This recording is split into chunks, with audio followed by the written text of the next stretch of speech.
দশকদের সরকারিভাবে অমুসলিম ঘোষণা করা হয়নি। সুতরাং এই খুদে মঞ্চ থেকে স্পষ্ট বার্তা দিচ্ছি, বাংলার জমিনে যদি কাদিয়ানীরা বসবাস করতে চায়, অন্যান্য হিন্দু বৌদ্ধ খ্রিস্টানদের মতো সংখ্যালঘু হিসেবে অমুসলিম পরিচয়ে বসবাস করবে। কিন্তু যদি মুসলিম পরিচয় ব্যবহার করে, পৃথিবীর মানচিত্র থেকে তাদের পরিচয় ধূলিসাৎ করে দেওয়া হবে।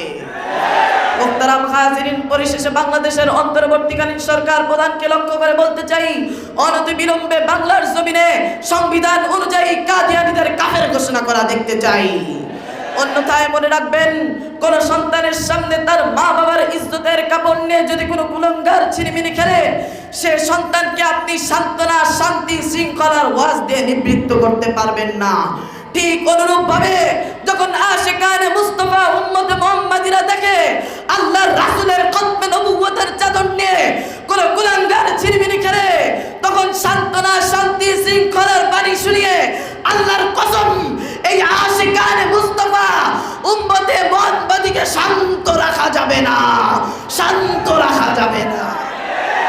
নাসরুম মিনাল্লাহ, ফাতহুন করিম। আসসালামু আলাইকুম ওয়া রাহমাতুল্লাহি ওয়া বারাকাতুহু।